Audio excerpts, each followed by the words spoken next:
Shenanigans. You mean shenanigans? Shenanigans. Evil shenanigans. Shenanigans, right? Coughing away. Everybody's dying. Coronavirus taking over the world. Yeah, I'm not really that afraid of the coronavirus. I told my wife, if we get it, we get it. If not, we don't. We survived mad cow disease, Ebola breakout, SARS. Anthrax was going to kill everyone. Remember when that happened?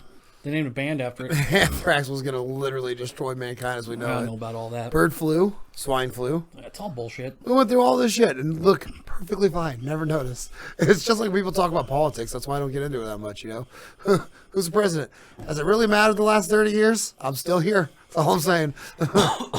Well, the president isn't the end-all, be-all of our world. It's not like a Grand Master anymore from Japan where they decide. Yeah, there's three branches of government. They all there to keep each other in check.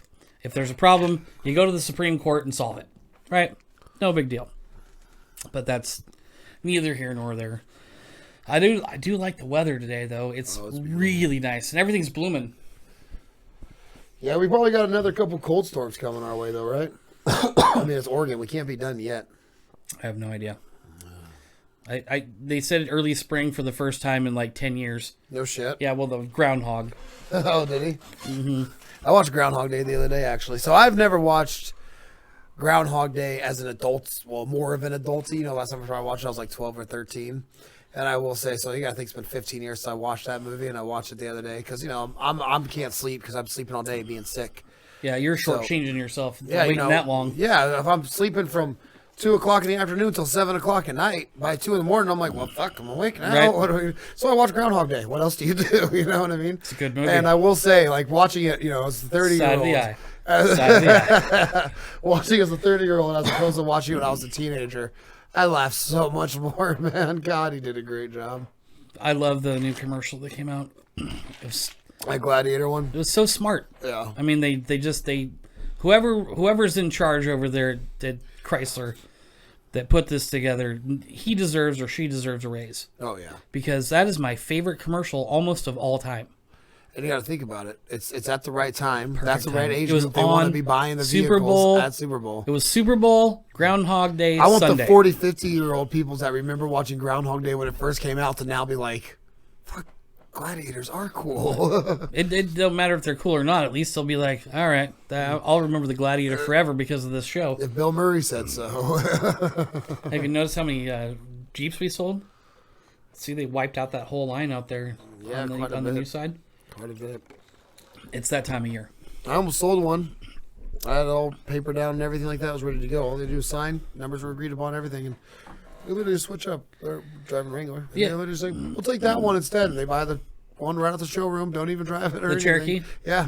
They're like, you know what? Instead, we're going to take that brand new one and go with that. And I'm like, all right, cool. And literally brought the paper out. Done.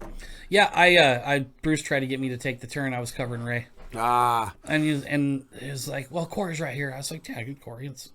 And it was, so you did what you're supposed to do. You got them to buy, right? And if that's what maybe they wanted something different. And Bruce had landed him on that one. And that's when you took over. That didn't mean that that's what they were looking for. Yeah, apparently not. People don't know. But they got there and they're like, wow, that one's got like power seats. Whoa. You drive a Wrangler, you don't get power seats, homie. Never. It's just, I was telling them that too. I'm like, they keep that nostalgia going on no matter what. And they're not They wanted gonna something lose more that. comfortable. Yeah. Oh, does this have backup? Oh, look at it's heated steering wheel. Oh my god. Yeah. Whatever. Or just leather, even. I mean, maybe it's leather and a power seat. And don't get me wrong, remote start will sell a lot for me. Even, me you too. know what I mean? If I think I can get into my car and it's already cooled down, Amen I'm to like, that. yeah, I'll probably buy that. Amen to that. I'm a big guy. I don't like those 4 minutes we sit in the car waiting for it to cool down while we just die of heat stroke is like the most miserable I have. You'd rather get in a cold car and wait for it to heat up than get in a hot car and wait for it to cool down. Every day of my life. Mm-hmm. I will always be more of a winter than a summer person, though. But Yeah. I don't know if it's just because I'm a big guy, but You run warm. I run warm. You know what I mean? I don't care what happens. Even whenever I did turn 18, moved out of California on my own and dropped tons of weight because I couldn't afford food, I was still running just hot. liquor. Yeah. God. No, we had ways to get that. Actually, the only reason why I survived eating at all was what we would buy was those dollar Boston Pocceronis. Pastaronis. Okay. Because they're only like, it was 10 for 10, you know what I mean? So we would survive off that, but my uncle worked at a rehab. That's what I'm talking about. Oh, here we go again. Your uncle... Yeah, rehab in Richmond. Richmond, yeah. Rehab in He literally Richmond. brought us 2 giant 50 gallons of black bags full of top ramen. And I swear we survived off those for at least 4 months, man. That was it. Every now and then we get some freaking muffins and just be like, oh, yay. Real substance. Other than that, salty ass top ramen. Your uncle must have been a pretty cool guy. Oh, he Because was this is the second time this dude's come up. Oh, he's awesome. He literally kept me alive in California. Is this your mom's brother? My mom's brother, Okay. yeah. Because you got to think, my other aunt and uncle that raised my cousin, they moved up here, left their house to us. And we're 18, 2 18-year-olds, living in a house, working part-time, minimum wage jobs in a house in California. So we have broke. We have another roommate too. Basically, the way we divide it all up is everybody has to pay $580 a month or something like that. Covers everything. Covers everything, you know. So that's what it is. But my paychecks are only $300-something a month anyway. So I don't know what the hell I'm planning on. $300 every couple weeks, anyways. You know what I mean? So were you rapping and stuff back then? That was well, I already started. We already did our first CD, and then that's why I wanted to go back to California. Was, you know, in order to get back into the music scene and stuff like that, because I figured it's gonna be way easier. So at what point did you go back? Well, how old were you when you went 18. back? Well, just right before I turned 18. Okay, so you were in California, moved to Oregon. Shit, man, I was. Wait, you I moved lived in around. Antioch till I was 10 years old. Right. First time, moved away because my mom wanted to leave California. Okay. Moved to Spokane, Washington. Spokane. Okay, that's the one. Moved down to Oceanside, California. Jesus. My mom decides from Oceanside, California, she's joining the Army. Oh. So I moved with my grandma in Fall River Mills, California. Okay. Population of total 3,000. Thanks for that. Great time. Small towns are fun, though. Small towns are great. Yeah. And then when my mom actually got back from basic training, we moved to Spokane again because there's a base really close to Spokane. I like Spokane. It's cold there. You know what I mean? I can dig Coeur that. d'Alene, Spokane. Yeah, I'm not mad about that part. Anyway, she goes to Iraq. So now I'm like almost 13 years old. And I moved here to Grants Pass for time because this is where my grandparents are living while my mom's in Iraq. And I was here for 2 years.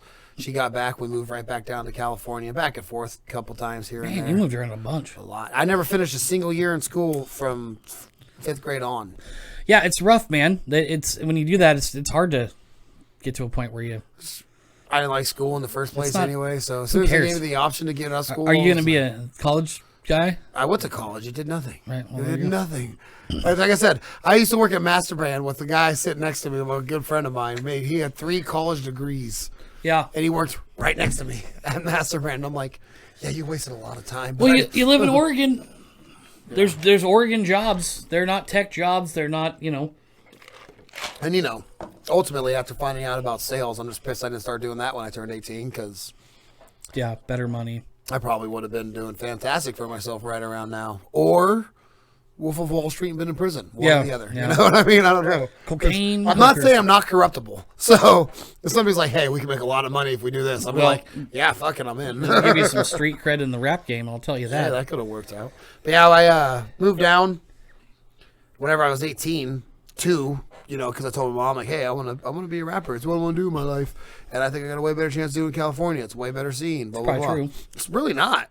There's more with rappers. YouTube and stuff, that's a good point. There's more people doing it down there. You know what I mean? So, like, getting on the show in California is hard because there's tons of people trying to get on the same show. But if you were to do videos, like if you made your own, like, isn't that what you guys ended up doing? This is making your- Oregon. That was later on in Oregon. Oh, so this is way you need to start. So what year are we talking? When you're- 2008, 2009. So YouTube, it was up and running and everything was That great. still wasn't that great. We were still... You weren't really like nowadays. You can go to YouTube look for rappers. You didn't go to YouTube to look for new musicians. You went to like SoundClick.com or you were still on MySpace even doing True. stuff like that. You know so you what I did mean? your own MySpace albums? Oh yeah, you should have seen it, man. And I was a nerd, obviously, so I knew how to edit all the HTML and stuff. So I had like all the people I rolled with had like the dopest MySpaces out there because I customized them all with, I can do Photoshop and all that fun stuff too. So I had the dopest MySpaces out there, and that was how we promoted music back then. That's how you met. I just copy and pasted. Yeah. Well, once you copy and paste enough, you eventually learn how to read some coding. You know what I mean? You can only say, oh, if I copy and paste this exact link 5,000 times, that turns it black. Now you kind of just remember how to make something black. Eventually it catches on. But when I was down there, I mean, we were 18. We had our own house in California. What do you think we did? We partied 24/7. Drugs, sex, alcohol. We had a house. I had all my friends just finished out of high school, still living home with parents. I had my own house. Right. You know what I mean? So they're like, well, parties, Corey's got a house every day. We party there. I never had to buy alcohol. People brought alcohol because we were partying. We just turned the stereo on. You provided and the party all night. house. But we had accumulated very large amounts of marijuana. Weird. And we were smoking every day. And that's all I did, man. Surprise. We get off work. We go to work at 3 o'clock in the afternoon, get off at 10 o'clock, hit Taco Bell, In and Out, whatever it was, come home, hit the bong, party, go to sleep. You know, that was You guys pretty clean, or was the house thrashed? Oh, we were very clean. Towards the end, though, whenever more people started coming and staying, that's actually why I left, man. Because they were thrashing it. They were thrashing it, and I wasn't okay with it, and my cousin wasn't really on top of them like I thought she should have been, and nobody listened to me anyway, so I stayed to myself in my room. Sure. Kind of got to me, because I'm a clean person, right. So... we would wake up in the morning after a party all night, and we would still clean for the next 2 hours, and we would rock. It was a good time. You mean shenanigans? Shenanigans. Evil shenanigans. Shenanigans, right? Shenanigans.